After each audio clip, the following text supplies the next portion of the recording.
I mean, look, I've been watching you for such a long time, and every time I see you, it's a new revelation because you stay woodshedding.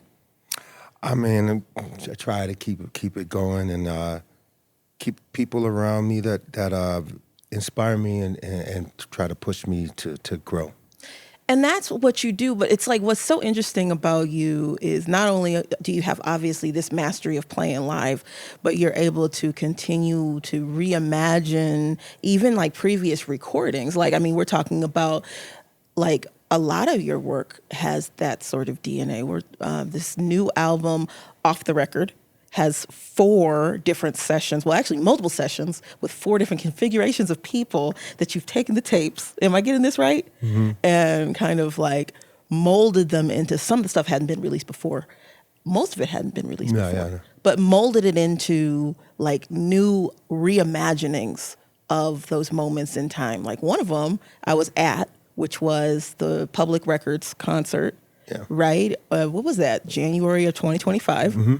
That was, I mean, to hear that moment, I was at that moment, and to hear that moment is crazy. But then it's a performance of music from in the moment, right? I mean, the process kind of all came about in the moment. Mm-hmm. When I made that record, it came out in 2015, I believe, and through that wanted to continue. It's just kind of a process of collective composition through improvisation with a group of people, and then bringing those special moments from like a small intimate space that's kind of can be vulnerable and special and off the record, mm-hmm. and then bringing that to the studio as kind of fodder for the production, where you can represent that in the dream world or virtual space that is the recorded sound. And as I found that it's something that's inspired me is the idea of the record and making a record, and how that is something that exists outside of live music in some ways, and can embody more with overdubs and studio magic or sampling or whatever mm-hmm. the different types of processes are. But then we can use that to be a tool to make composition, and then we can perform live and still have the freedom to create. And I'm using a lot of modern tools and some creative production techniques, but at the same time, I think of it as really participatory in not only like the spirit of jazz, which is very much always building upon the past and taking ideas and rethinking them, but also in all just recorded music in general, that, making records well before, hip hop, had the Beatles or Les Paul using tape loops mm-hmm. and repurposing audio in different ways to be creative. And so these are just different ways that I'm interested in kind of taking part in, the legacy of making records, recorded music, and what's possible in both the virtual dream world of recorded music and also, the lush realities of real life. Yeah, I think that's so interesting. Like, if anybody knows anything about even what it sounds like to record a live performance, like for posterity, but also to record it for amplification in a club, it's a different mix, mm-hmm. right? And so in this sense, you are taking like the platform and maximizing it in a way, as opposed to whatever it was in the live experience was what it was, and what it is on the recording, it is a different thing, but it's a version of the thing. Right, but the experiences are different. Correct. So I some of it's like not wanting to fit a square peg in a round hole, and finding ways to finding unique things out of each experience, and something like I find is just uniquely special about gathering us people mm-hmm. in space and sharing a moment and sharing maybe a moment of vulnerability, especially like in improvisation. We're searching, we don't have a polished product to give. We're actually putting ourselves out there, and the experience is a little bit more important sometimes than the end sonic result. We can have mistakes and all this stuff, but we can create something that is a moment and embodies the imperfections and the searching and the messiness of being in the moment. And in a recording can embody something different. And of course, you can record that live experience and bring it to the recording, but it might not translate the same way, just like as a record played by a band might not translate the same way when you're in the confines of your home, right, in the safety of a listening environment, that you can have a really deeply intimate experience with a record over and over, and that can mean something really special. And so the mediums, I find, like, offer different types of possibilities. And so one of the things I'm trying to do is like, say, one thing I find when making a record and you're in the studio, often musicians are, getting in their own head, and I feel like there's so many things you can do with studio magic. There's like you can fix this, you can edit this, but you can't add inspiration to a performance that we're going to capture. And so the goal is, let's like create the environment, an intimate space with people in the audience to capture something a little bit wild, a little bit imperfect, a little bit outside of the norm, something that maybe is beyond of something that I might be able to dream up, or beyond my creative possibilities, both because of the musicians I'm working with, but also leaving it up to chance and giving chance the opportunity to teach us something rather than thinking that we know the answer. Right. So I'm thinking I'm extending the idea out. You also have these projects such as Deciphering the Message, where you're taking other recorded material that you didn't record and reimagining that differently. Are you using a different part of your brain for that, or is it really a similar type of idea of just kind of imagining that space and time? Sometimes I do feel like I'm using I think it participate in the same thing because I'm using similar production techniques and I'm trying out things like in the technical matter that could be similar. But I think from my feeling, I often feel like if I'm working with finished material, it feels a little different reimagining it, because then I'm really reimagining it. I'm not necessarily looking for a nugget of in that what happened and being like, let's accentuate that and turn this into a composition like that happened, versus I have a recording that is finished and sounds great and is done, and it's in a different state than just an idea. Right? The idea is still like an unsolidified composition. And so when we're working with somebody else's work, particularly, and having to reimagine that, I know there's a different weight that I feel where I'm like, oh man, this already sounds good. Right. Why am I changing this again? Right. And so I got to think about it in a different way. It makes a lot more sense to me to be finishing a work or something that's undone. Reimagining something completely, for me, requires a little bit of another element to be like, okay, I'm going to change. I'm going to change this.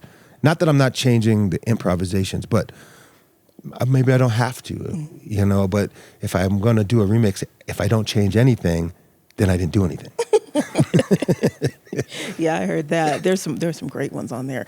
I really like the Eddie Gale album, Black Rhythm Happening Anyway, and your version of it. I would argue, yeah, definitely a reimagining. It definitely gave it a different feel. Yeah, it's coming from and that spirit, like a remix often I think is like being able to bring context to a song and bring it, often commercially into a more commercial space or a more dancey space, which is kind of maybe what I did with that track.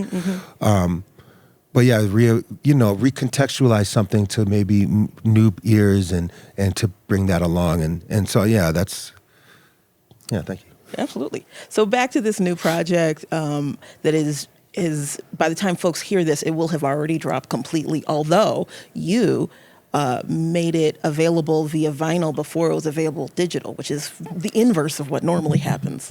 So what was the decision behind that?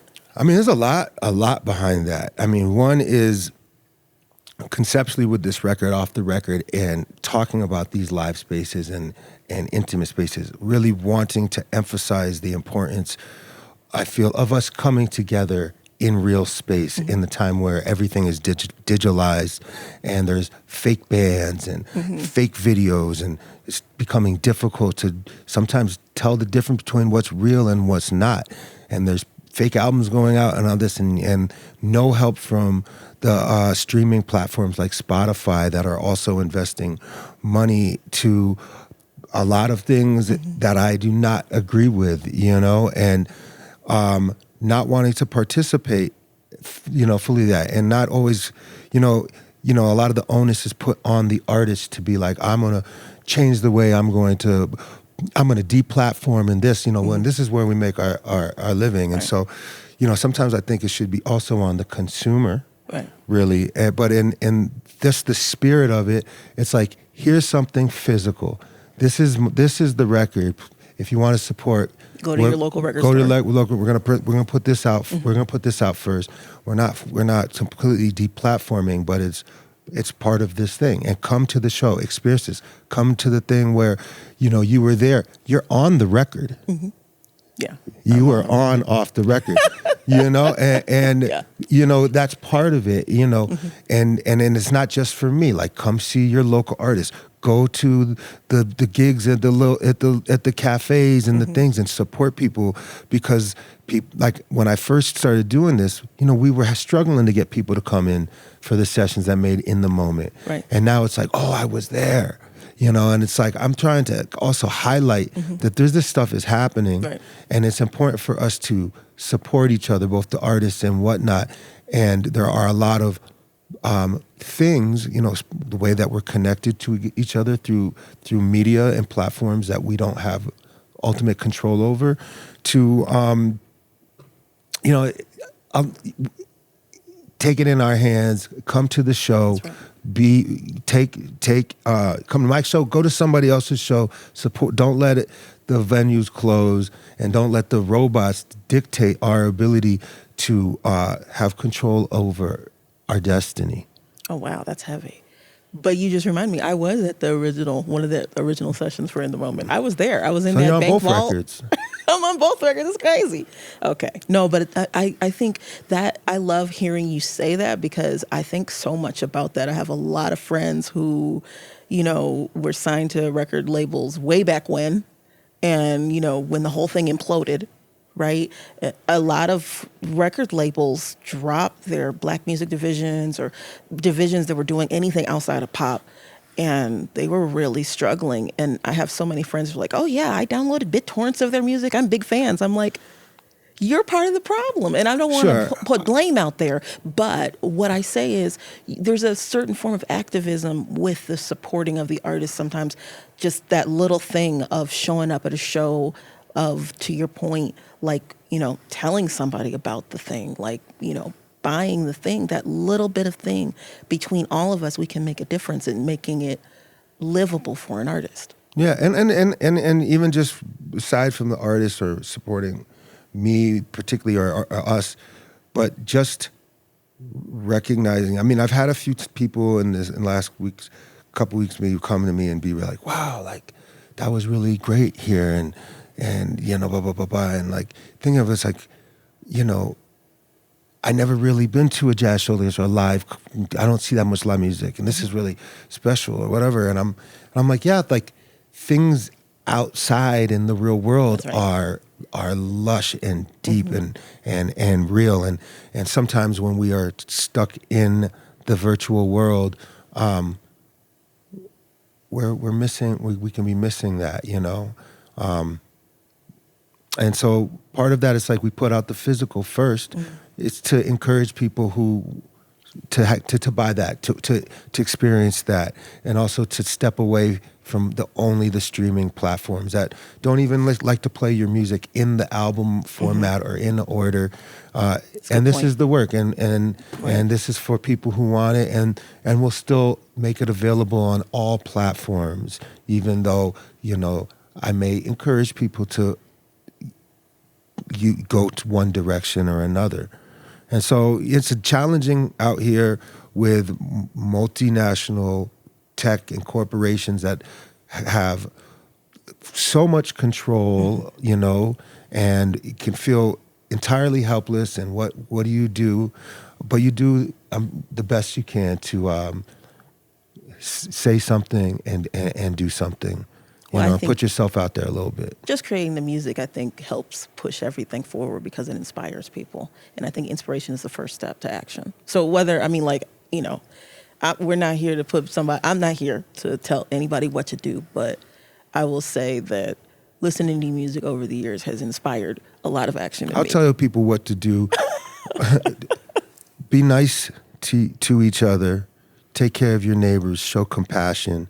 And be an antithesis to the cruelty that's all around us coming from the highest levels. I heard that. That's on the record. On the record. Well, thank you, Makaya. I really appreciate you. I appreciate your band. I appreciate everything that you're giving to the world. Thank you. Thank you.